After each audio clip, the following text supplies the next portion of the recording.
Cuida a aquellos que vienen en camino, Señor. Te lo pedimos en el nombre de Jesús. Amén. Muy bien, hermanos. Vamos a poner 2 ejemplos y quiero que en esta ocasión me puedan apoyar, ¿sale? Vamos a partir. La lección de hoy se va a llamar, o es, la disciplina en la crianza. Primero, cuando nosotros pensamos en disciplina, ¿qué es lo primero que se nos viene a la mente? Una nalgada. Amor. Se nos viene principalmente los que no fuimos criados en el Señor, con nuestros padres. A mi mamá, que luego está escuchando, mi madre me amaba con piedras. De repente yo salía corriendo y iba la piedra. El chanclazo, el cinturonazo. A ver, menciónenme otros instrumentos de disciplina. Los pellizcos, cable, eso, hermano, de alta tensión, ¿no? Jalón de orejas, el cinturón. Realmente, el concepto de disciplina, cuando en una iglesia o entre hermanos, la mayor parte de nosotros pensamos en la corrección y usamos diferentes medios para la corrección, algunos más dolosos que otros. Pero vamos a partir acerca de estos ejemplos. Cuando pensamos en disciplina, vamos a poner un primer caso hipotético. No es algo que haya pasado, probablemente sí, tal vez te haya pasado a ti que ya eres padre. Primer caso, tu hijo desea un artículo de algún centro comercial.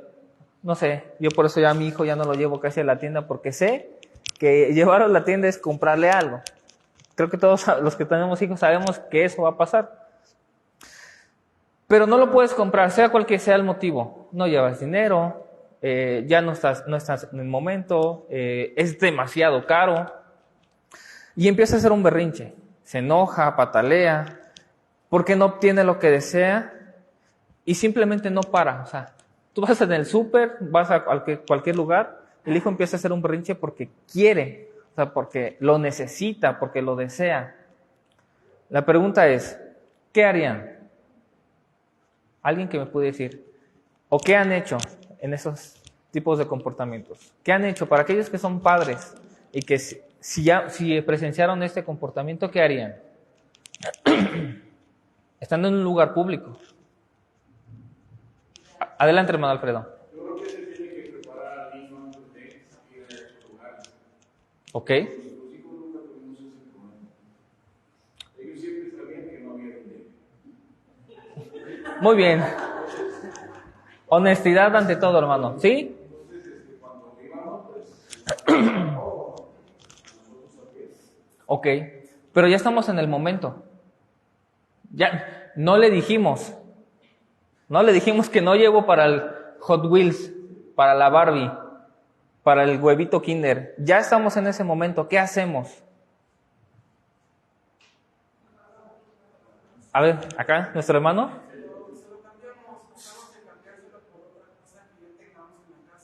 Ok.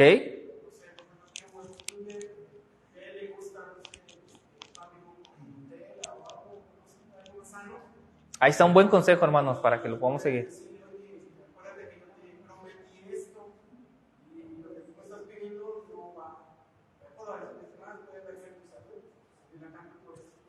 Muy bien.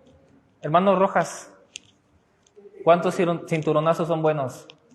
Yo creo que la mayoría de los que estamos aquí es difícil que nos haya pasado con nuestros hijos, porque tiene mucho que ver la crianza desde el inicio de la casa, en los primeros años, todo eso, y sobre todo lo que dice el hermano Alfredo, ¿no? De que nunca tenemos dinero para Cuando yo percibía ese tipo de cosas en el centro comercial, yo me daba cuenta que era de alguna manera un niño al que siempre se le ha dado todo, al que nunca le ha quedado nada, al que nunca lo han disciplinado. Eso es lo más seguro. Entonces yo creo que los chicos nuevos, los que empiezan ahora, tienen que tomar muy en cuenta eso desde los inicios de su educación. Yo normalmente le diría a mi esposa, ¿sabes qué? Yo me hace un berrinchito de esos, yo lo agarro y le doy unas ganas ahí delante de todos, por ejemplo. Y la otra que dice, hermano, yo creo que el negociar con ellos en ese momento, si resulta, pero si no resulta, pues yo creo que el ejemplo es ese, de que no unas lanitas o llevar la varita de la corrección, no hace daño. Perfecto. Otro ejemplo. Si tu hijo toma algo de la tienda, segundo caso hipotético, a escondidas.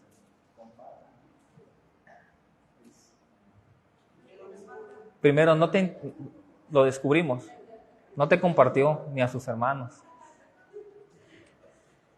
Adelante, hermana María. Voy a hablar una anécdota, pero bueno, gracias a Dios, cuando era pequeño mi hijo, no ya grande. Quemando al pastor. Tenía como 8 años. Y seguido se me perdían las moneditas. Y un día le dije, ¿alguien agarró una moneda de tu carta o Carlos? Me dijo, no. Se me quedó viendo espantadito él. Y le dije, a ver, hijo, quítate tu zapato. Ahí estaba la monedita y pues sí le pegué en las manos. Sí le pegué y le expliqué. Le digo, nunca vuelvas a hacer eso. Eso se llama robar. Nunca lo vuelvas a hacer ahorita ni grande porque mientras estés en la casa pues sí te voy a dar. Y nunca ya lo volvió a hacer. Pero sí tenía la moneda en el zapato. Por eso no lo volvió a hacer jamás, jamás volvió a hacerlo. Muy bien. Por eso el hermano no se encarga de las finanzas. Es cierto, hermano. Bueno, o sea, estamos presentando casos reales. Podemos imaginarnos muchas cosas. O sea, muchos de nosotros fuimos hijos. Yo fui tremendo. Por ejemplo, yo me escapaba de la casa y no llegaba en algunos días, ¿no? O sea, hay hijos peores que se drogan, que se alcoholizan, ya jóvenes, ¿no? Pero para poder responder, ¿qué debemos hacer? Porque todo lo que estamos diciendo nosotros es parte de la experiencia, parte de lo que podría ser, pero no estamos considerando lo que la palabra de Dios nos dice acerca de la disciplina.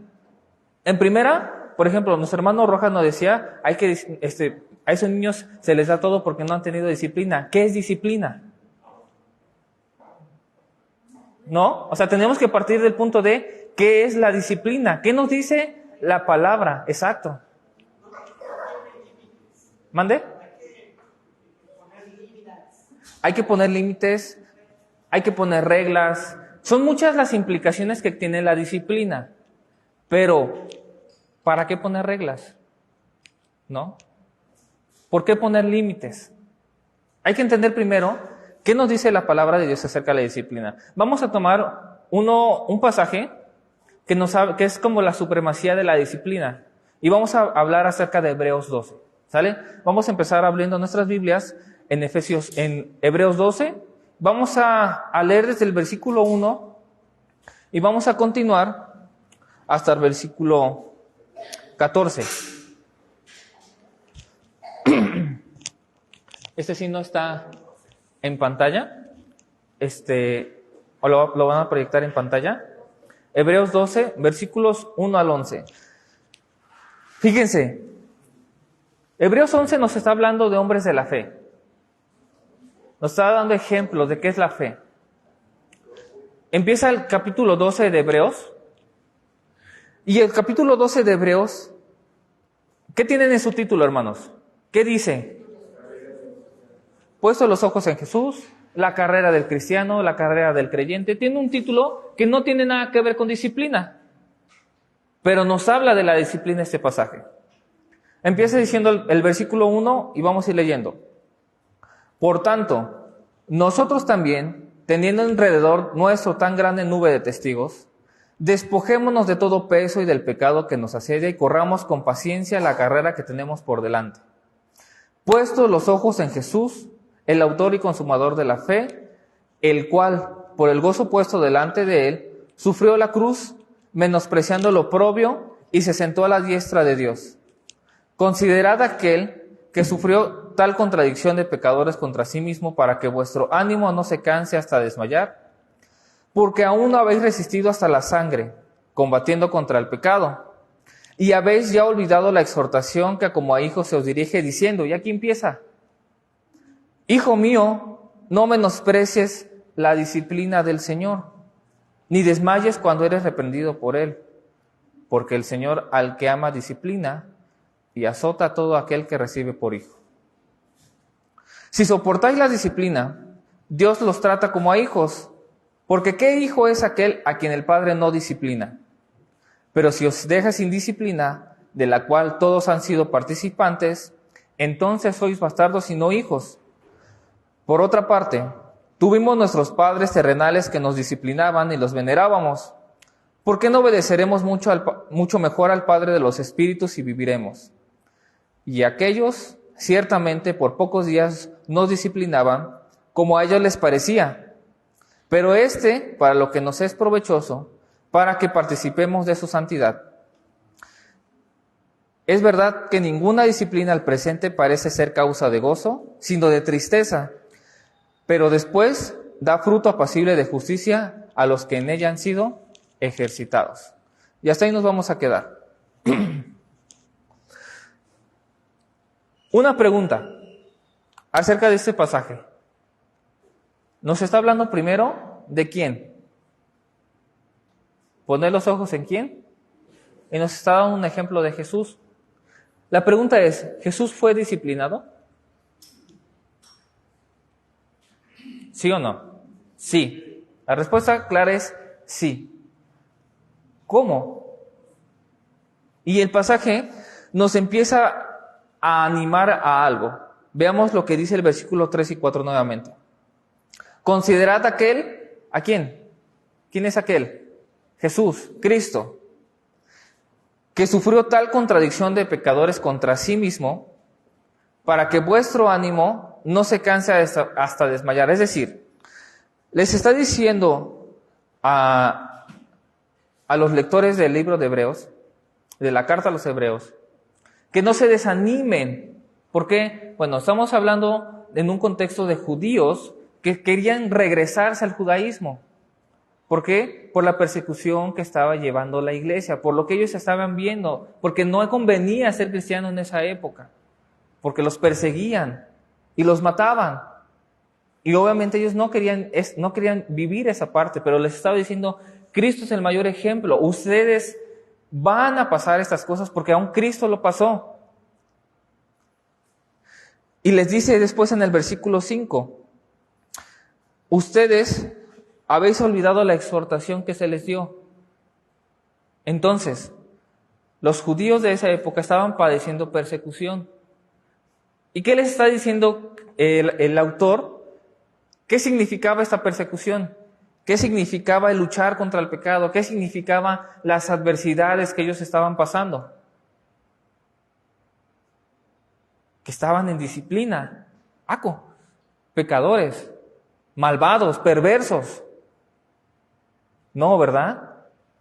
Ellos estaban sufriendo una disciplina por parte del Señor porque los amaba. Pero nosotros tenemos como el concepto de disciplina en que debe haber una corrección solamente. Y por eso nosotros aplicamos principalmente el chanclazo, el varazo y todos los medios que nosotros mencionamos hace un momento. ¿Por qué? Proverbios 6, el versículo 6 nos está recordando lo que dice Proverbios 3 del 11 a 12. ¿Qué es lo mismo que dice en el versículo 6? Bueno, desde el versículo 5 dice, Hijo mío, no menosprecies la disciplina del Señor, ni desmayes cuando eres reprendido por Él, porque el Señor al que ama disciplina y azota a todo al que recibe por hijo. Entonces, este texto, en un resumen muy general, nos está diciendo que la disciplina no es poca cosa, que no desmenospreciemos, que no la tengamos en poco. Es necesario que el creyente sea disciplinado. Y estoy tomando esto principalmente como base porque estamos hablando o vamos a hablar de que la disciplina de Dios es nuestro modelo, principalmente. La segunda es que no nos debemos desanimar en las adversidades, porque aún en eso nosotros somos disciplinados. Y más adelante vamos a ver qué significa ser disciplinado o qué implica. También vemos que esta disciplina ocurre en nuestras vidas por parte del Señor porque nos ama, porque somos hijos. Entonces, si nosotros entendemos lo que este pasaje nos está queriendo dar a entender acerca de nosotros como creyentes, de cómo somos disciplinados por el ejemplo del mejor Padre, entonces nosotros debemos de hacernos unas preguntas, o vamos a reflexionar acerca de la disciplina con algunas preguntas para poder entender qué es la disciplina. En las diapositivas hay unas imágenes que están como con circulitos en color azul y tiene las letras. Ándale ahí. Vamos a reflexionar acerca de estas 3 cuestiones. No nos va a dar tiempo ver todo el día de hoy, pero vamos a tomar las partes más importantes. Primero, ¿qué propósito tiene la disciplina? Tenemos que entender primero esto. O sea, ¿vamos a disciplinar? Sí. Hay un llamado en la palabra del Señor a que nosotros hagamos esta disciplina. A diferencia de la disciplina que el Señor aplica en nosotros sí podemos aplicar la disciplina a nuestros hijos. Pero vamos a entender cuál es el propósito, no nada más es disciplinar por disciplinar. La segunda, ¿cómo debemos ejercer esa disciplina? Ya sabemos, vamos a saber qué propósito, por qué lo debo hacer. Ahora, ¿cómo? ¿Con qué? ¿Puedo utilizar una vara? ¿Puedo utilizar un cable? ¿Puedo utilizar la mano? Y por último, consideraciones. Antes de ejercer la disciplina, debemos de saber o tener en cuenta algunos de los aspectos de la palabra de Dios. Vamos a empezar con lo primero, lo que es el propósito de la disciplina. Y vamos a ver lo contrario, o sea, ¿qué no es la disciplina? ¿Cuál no es su fin? ¿Cuál no es su objetivo? Primero, propósitos incorrectos en la disciplina es querer que gire en torno a nosotros. ¿A qué me refiero con esto? Primero, que vean que soy un buen padre, ¿no? Mi hijo se comporta muy bien y eso es gracias a mí, ¿no? Eso es gracias a todos los barazos que yo doy en casa, eso es gracias a las amenazas que yo hago, eso es gracias al ejemplo que yo doy de que me comporto siempre bien, y decir, esto va a girar en torno a mí, a que toda la gente vea que yo soy el mejor padre y que me tomen a mí como ejemplo. Querer que gire en torno a nosotros también tiene que ver por el temor, o sea, que nosotros hagamos o corrijamos, disciplinemos, instruyamos por temor a que las personas digan que mi familia no es una familia cristiana, creyente, por temor a que, es que el hermano no lo hace. O a veces no disciplinamos por temor a que digan, el hermano es muy estricto, pobrecito. O sea, si yo va a varón que está disciplinando a Yoyi, sí chillo. Su varón no seas así con ella. Y entonces dejamos de disciplinar también. Y también lo hacemos en torno a nosotros para que me obedezca, para que siga mis instrucciones, mis mandamientos, lo que yo quiero que él haga. Ese es un propósito incorrecto, que gire en torno a nosotros. Un segundo propósito que no tiene la disciplina, que no tiene nada que ver con la palabra, es solamente modificar la conducta. Es decir, pórtate bien porque te va a ir mal. Pórtate bien porque quiero que te portes bien, porque es incorrecto que en la congregación estés brincando, que estés saltando, que estés jugando, que lleves juguetes. No lo hagas. Pórtate bien a donde quiera que vayamos o no te voy a comprar esto. ¿Lo va a hacer el niño? Sí. ¿Lo va a hacer nuestro hijo? Sí. Se va a comportar. Va a modificar su conducta. Pero el problema no es su conducta, sino su corazón. Vamos a ver, por ejemplo, algunos ejemplos respecto a esto. Vamos a ver, por ejemplo, Deuteronomio 8:2.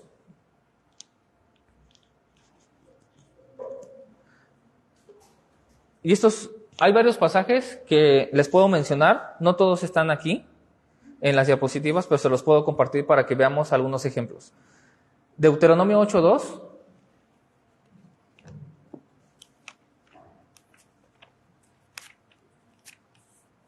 Y te acordarás de todo el camino por donde te ha traído el Señor tu Dios estos 40 años en el desierto, para afligirte, para probarte, para saber lo que había en tu corazón, si habías de guardar o no sus mandamientos. Ok, tenemos al ejemplo del pueblo de Dios, el pueblo escogido por el Señor. ¿Qué acaso no por ser el pueblo escogido del Señor, alguien que dijo de entre los miles y millares y millones de personas que hay, y cientos de naciones y pueblos, si escogió a ellos, ¿no debería de amarlos y darles todo?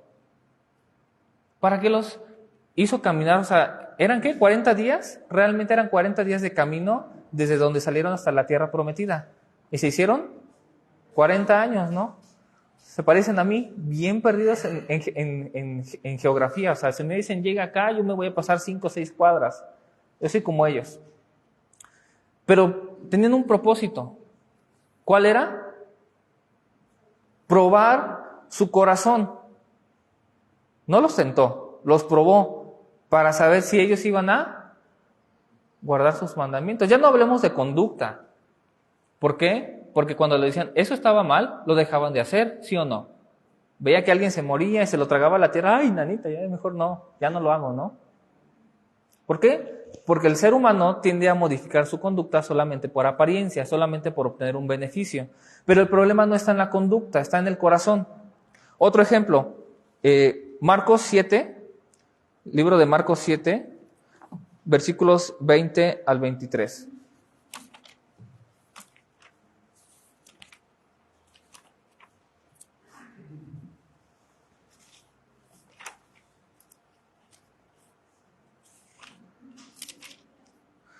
Del 20 al 23 dice, pero decía que lo que del hombre sale, eso contamina al hombre, porque de dentro del corazón de los hombres salen los malos pensamientos, los adulterios, las fornicaciones, los homicidios, los hurtos, las avaricias, las maldades, el engaño, la lascivia, la envidia, la maledicencia, la soberbia, la insensatez.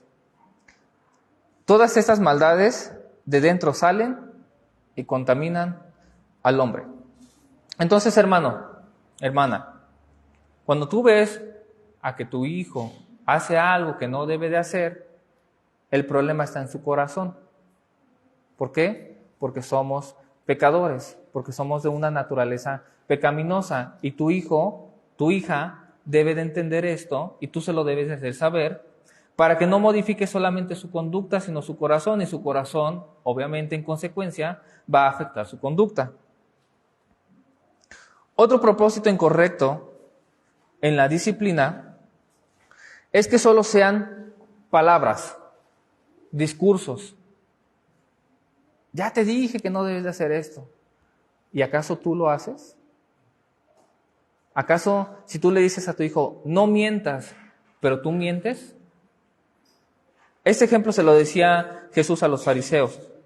Bueno, no a los fariseos, de los fariseos. Mateo 23:3.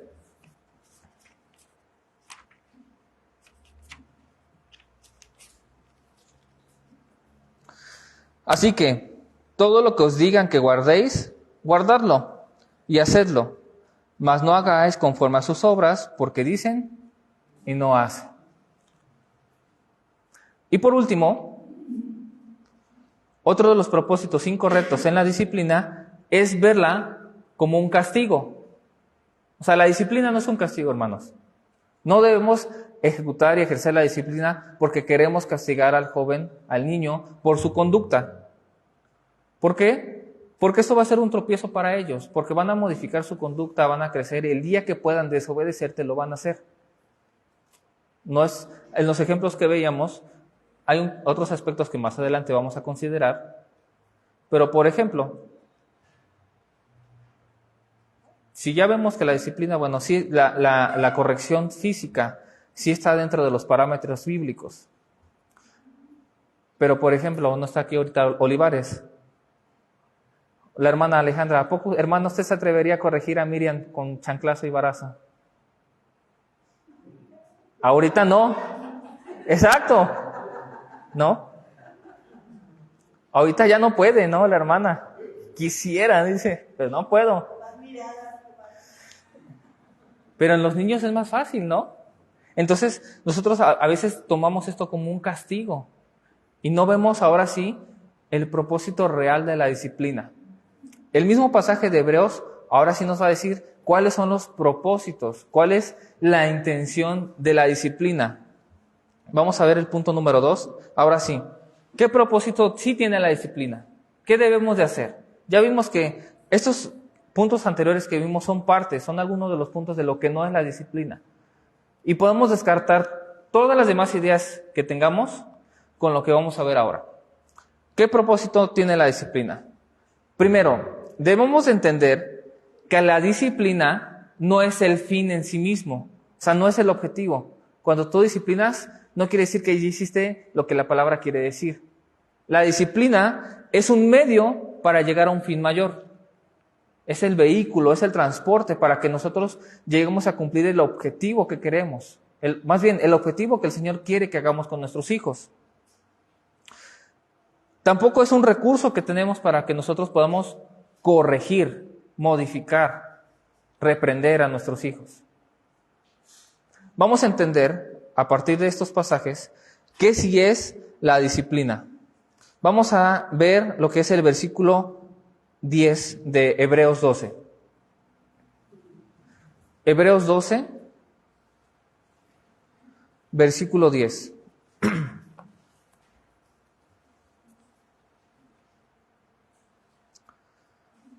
Vamos a leer desde el 9 para poder tener un poco más de contexto. Dice, por otra parte, tuvimos a nuestros padres terrenales que nos disciplinaban y los venerábamos. ¿Por qué no obedeceremos mucho mejor al Padre de los Espíritus y viviremos? Y aquellos, ciertamente, por pocos días nos disciplinaban como a ellos les parecía, pero hablando de Dios, pero para lo que nos es provechoso. En la versión de las Américas dice, para nuestro bien, para que participemos de su santidad. Veamos esto, vamos a entender primero que nos está hablando acerca de la disciplina de Dios, ¿sale? Porque esto tiene mucho que ver y tiene un enfoque que podemos hacer hacia nuestros hijos. Nosotros no vamos a poder hacer partícipes a nuestros hijos de nuestra santidad. Eso va a ser imposible porque ni siquiera nosotros realmente somos santos. Hemos sido santificados en Cristo, pero no quiere decir que nosotros seamos santos. Pero Dios se nos está diciendo que la disciplina que Él ejerce en nuestra vida es para nuestro bien. La persecución, la adversidad, también es para nuestro bien. Lo vemos en Romanos, porque todas las cosas obran para bien para aquellos a los que le aman, para los que han sido llamados conforme a su propósito. Para los que aman a Dios, las cosas obran para bien, para todos los que aman a Dios. Y en este caso, Dios, porque nos ama, hace que la disciplina que ejerce en nuestras vidas obra para bien. Y debemos entender que la disciplina es para ¿quiénes? Lo leímos en los versículos 5. Para los que son hijos, para los que le aman y los que son hijos. Es decir, si tú te portas bien, ¿el Señor te va a disciplinar? Sí, porque eres hijo. Si tú te portas mal, ¿el Señor te va a disciplinar? Sí, porque eres hijo. Más adelante vamos a ver los tipos de disciplina, porque nosotros conocemos la disciplina correctiva, pero la disciplina en el pasaje de Efesios 6, en su interpretación en el original, dice en disciplina e instrucción o disciplina instructiva. Entonces la disciplina también tiene que ver con la instrucción, pero vamos a ver a detalle, yo creo que será en la próxima clase, cómo el Señor nos disciplina e instrucción, porque si vemos o tomamos algún ejemplo como a Job, o sea, si vemos el pasaje al inicio leyendo Job, dice la palabra que Job era un hombre justo, que oraba hasta por sus hijos. ¿Y fue disciplinado? Sí, pero pues sí no hizo ningún mal, ¿no? Entonces eso lo vamos a ir viendo más adelante. Pero lo que quiero que veamos con lo que nos está diciendo Hebreos es que va a ser provechoso a nosotros. Tal vez no lo entendamos, tal vez no lo veamos, pero eso es lo que va a hacer. También nos dice que nos hace partícipes de su santidad. ¿Qué significa hacernos partícipes de su santidad? O sea, ¿que ya somos como Dios? ¿O que ya somos Dios y ya somos santos? Vamos a ver, por ejemplo, más adelante en el versículo 14. Dice, seguid la paz con todos y la santidad sin la cual nadie verá al Señor. principalmente. O sea, el Señor quiere que nosotros seamos santos, que nosotros estemos en ese proceso de perfección. Quiere que nosotros seamos cada día entrenados para poder alcanzar esa perfección. Dios nos está perfeccionando, nos está santificando constantemente. Eso es lo que hace el Señor con la disciplina en nosotros. Vamos a ver, por ejemplo, primera carta de Pedro 1, versículos 15 y 16. Primera de Pedro 1, 15 y 16.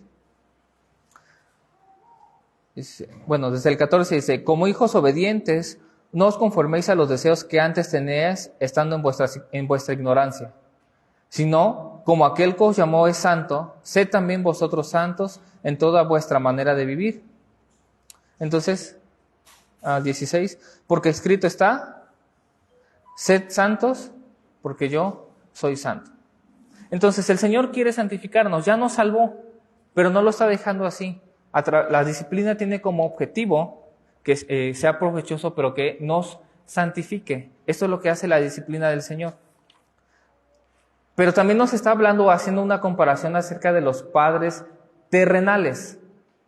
Y nos dice, ahí mismo en el versículo 11.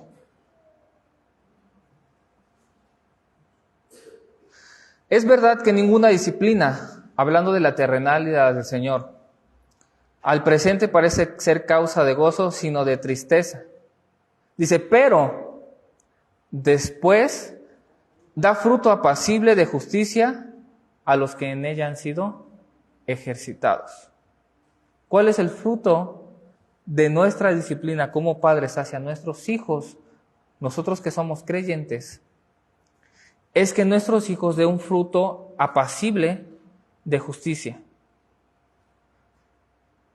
En el versículo 14 lo va a decir, que nuestro hijo esté en paz con todos. Santiago 3:18.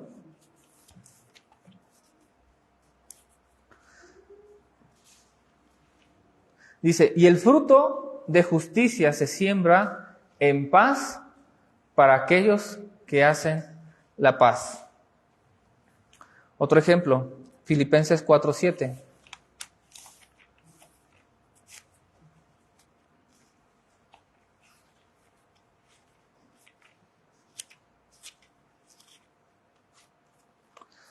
Y la paz de Dios, que sobrepasa todo entendimiento, guardará vuestros corazones y vuestros pensamientos en Cristo Jesús.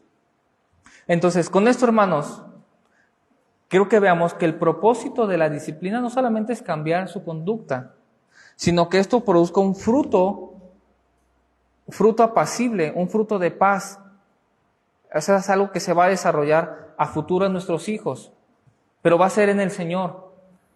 No va a ser que la disciplina se comporte bien, tu hijo vaya donde vaya, sino va a ser que tu hijo, nuestro hijo, se dirija al Señor. Es el objetivo. Y más anteriormente les está explicando a los hebreos que la disciplina que el Señor está haciendo es porque ellos están pasando adversidades y porque les está diciendo que ellos estaban luchando contra el pecado, pero aún no están luchando a una forma del grado de que los tengan que matar como a los otros creyentes. Entonces, este es el propósito de la disciplina. Y vamos a abordar un último punto y vamos a dejar para la próxima clase, para el próximo tema, todo esto de los tipos de disciplina. Y ahorita nada más vamos a abordar el cómo ejercer la disciplina. Tercer punto es cómo ejercer la disciplina. Y seguimos en el mismo ejemplo de Hebreos y lo que dice Proverbios.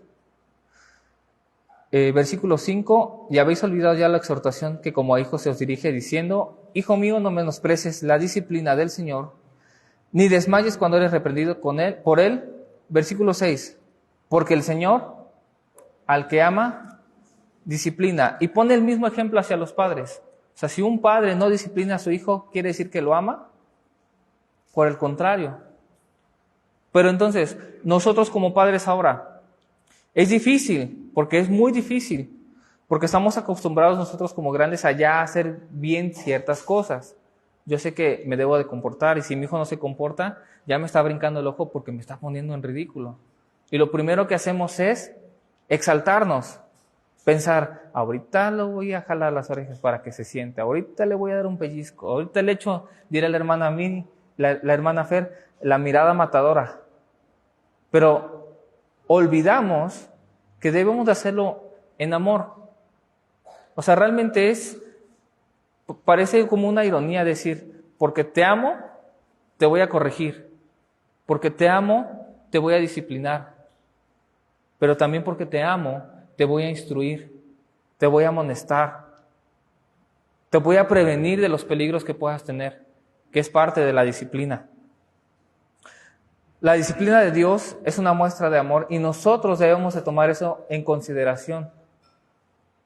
Que si vamos a corregir a nuestros hijos con la vara, va a ser haciéndolo en amor. O sea, no por amor a ellos, en amor, no con enojo, no porque nos haya lastimado solo a nosotros, sino porque sabemos que el niño está ofendiendo al Señor y tiene que aprender esto. Nosotros, como padres, debemos de transmitir de manera correcta este mensaje, que la disciplina es la base principal en este asunto. El ejemplo de Hebreos 12, como les decía, el primer título o alguno de los títulos dice, puesto los ojos en Jesús. Él es nuestra meta, Él es nuestro ejemplo. Hacia Él lo debemos de hacer. Pero el apóstol o el autor de Hebreos también dice, o pone el ejemplo de una carrera, de correr la carrera, de poner los ojos y seguir esta carrera. Y nos habla de ejercer, de ejercitar. O sea, la disciplina sí ocurre en nuestra vida si la ejercitamos diario. Si yo nada más disciplino cuando mi hijo o mi hija se comporta mal, ¿qué estoy haciendo? Soy como el ejemplo que pone como un atleta, un deportista. O sea, si yo ahorita me voy a jugar fútbol, ¿quiere decir que ya soy futbolista? Por la panza que tengo van a decir que no. Por la condición en la que me van a ver, no soy futbolista. Un atleta está constantemente preparándose, constantemente, también en otro sentido, tiene una disciplina de todos los días levantarse a la misma hora, de comer saludablemente y de hacer todo lo posible por competir, por hacerlo bien. Entonces, el ejemplo que nos está poniendo el autor también es parte de esto. Es una carrera, la disciplina es algo que se debe de ejercitar diario. Entonces, para finalizar, hermanos, en la próxima lección que vamos a estudiar y analizar, vamos a ver, si no mal recuerdo, son 4 aspectos de cómo ejercer la disciplina. Vamos a ver, para tener una idea acerca de esto, es que hay una disciplina instructiva. No necesitamos una vara para instruir, al menos que sea de esos papás que 5 más 5, 9 y ¡pah! Así no es, ¿no? Y aprendió, ¿no? Es cómo aplicar una disciplina instructiva, en qué momento hacerlo. Una disciplina preventiva. ¿Cuándo prevenir a mi hijo de hacer ciertas cosas? La mayoría practicamos la disciplina correctiva. Vamos a ver qué es y cómo aplicarla. Y por último, uno de los ejemplos que vamos a ver es cómo aplicar la disciplina en las diferentes edades. Considera el factor edad. Porque no es lo mismo un niño de 3, 4, 5 años a un adolescente de 16, de 25 años que aún vive en casa, ¿no? Y vamos a terminar revisando algunas consideraciones que tiene la palabra de Dios que decirnos a nosotros. Hermanos, no sé si alguno tenga alguna duda, inquietud u objeción aprovechando que está el pastor. ¿Algún comentario que alguien quiera hacer antes de finalizar, hermanos? ¿No? Bueno, hermanos, pues terminamos orando, ¿sale? Señor, te damos gracias por este día y la oportunidad que nos diste de aprender y escudriñar tu palabra. Lo que el autor de Hebreos nos quiere dar a entender, Señor, es que hay un propósito mayor de solamente corregir por corregir o de que sea en este plano temporal. el objetivo principal es en la eternidad contigo. Es un plano eterno, Señor. Y queremos que nosotros podamos corregir lo deficiente en nuestras vidas y poder aplicar la disciplina de una manera correcta. Ayúdanos, Señor, a que lo que hagamos, lo hagamos para ti y que dejemos a un lado nuestro egoísmo, nuestro enojo. Que hagamos a un lado, Señor, todas las ideas y corrientes que tienen en este mundo, que no van acorde a tu palabra, sino en contra, Señor. Ayúdanos, Padre, a ser mejores padres, para que nuestros hijos lleguen al conocimiento de tu verdad, sean un ejemplo para otros y principalmente que también compartan de tu evangelio. Te damos gracias, Señor, en el nombre de Jesús. Amén. Bien, hermanos, pues tenemos unos 15 minutos aproximadamente.